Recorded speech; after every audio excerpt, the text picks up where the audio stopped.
Here to discuss this is Trump surrogate, former George W.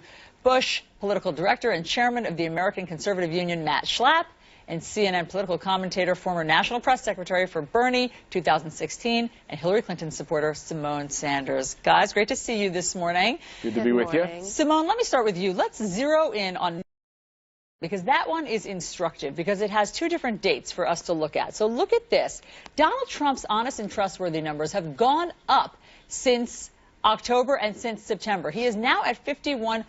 Hillary Clinton's have gone down since October, down to 37%. So, in other words, after the Access Hollywood tape where Donald Trump was caught on that audio tape saying how he likes to grope women, after 11 women have come forward to say that he made unwanted advances on them, his honest and trustworthy numbers have gone up. How do you explain it? I mean, I was shocked to read these numbers, to be honest. And I guess I explain it, and this is something President Obama has been out there on the campaign trail saying, is that, look, you know, there's still people out there, particularly men, actually, that just don't want to vote for a woman, people that don't see Secretary Clinton as someone that is trustworthy. And I think that's what we're seeing reflected in these numbers. You're seeing sexism. That's how you interpret this. I think I'm interpreting this as a little bit as sexism for sure, but I do know that both Donald Trump and Secretary Clinton, I mean, up until this recent poll, both of them were equally were disliked.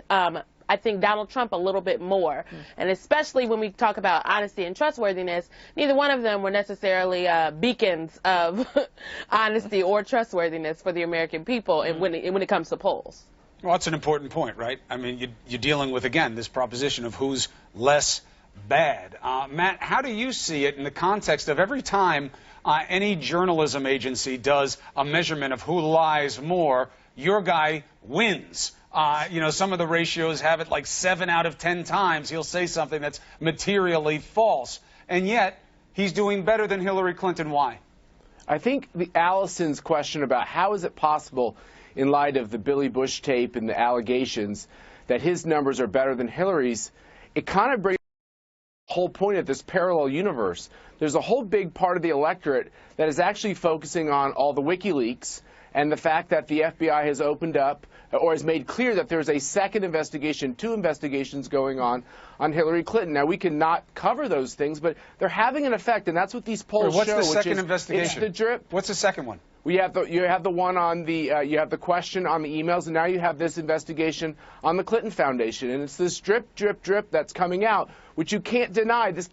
These numbers wouldn't be like this if something wasn't happening. Something is happening, and what people are seeing is that internal communications are different from what has been said publicly. There's a public answer and a private answer, and it's having an effect. It's undeniable, and these numbers show it. I mean, do you think that, hold on, Matt, do you think that the Trump campaign is not having a difference between their internal conversations and their public persona?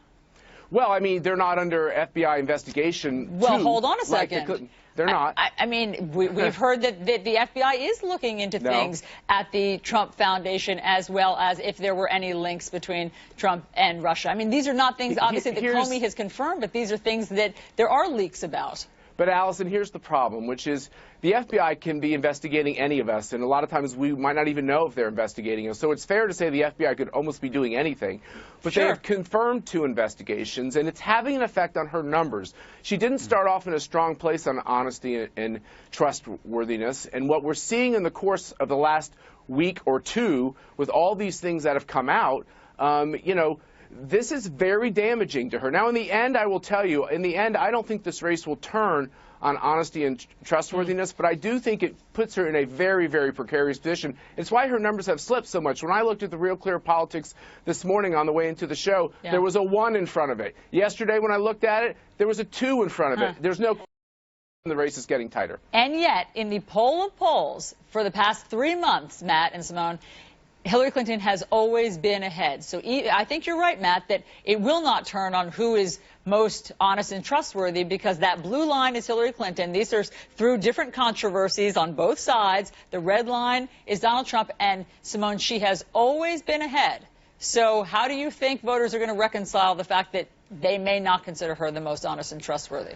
I think they're going to vote her into office because this election is about who can govern, who on day one has a real plan for the American people and to move America forward and build on the progress that we've made. And the only person in this race to do that is Secretary Clinton. And I think folks know that. I think there are real questions about whether Donald Trump has a concrete policy plan. But to this thing about the WikiLeaks and the FBI investigation, Matt just made my point. The point is that if the FBI hadn't been so vocal about what they were doing or not doing or saying or don't even know what they're saying about Secretary Clinton and the Clinton Foundation or these emails, the American people wouldn't have all this doubt in their mind. But this FBI investigation has definitely introduced some thoughts into the American people's minds with only half of the information. And then in terms of the WikiLeaks have been weaponized and we're only getting half the story. The WikiLeaks have been weaponized. We're only getting half the story. Okay, last word. Then why does Hillary answer questions in debates about the WikiLeaks?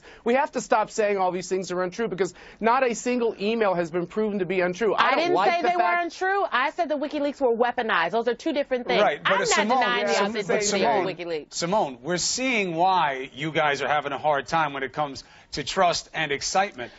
They're doing a very good job. Look, Matt and Simone, you both represent what this race has been about. You were with Sanders, and Matt, you were never a fan of Donald Trump early on, and we both know that, but you've had to find your way towards your people. But they're saying the Comey thing is new. There's new stuff.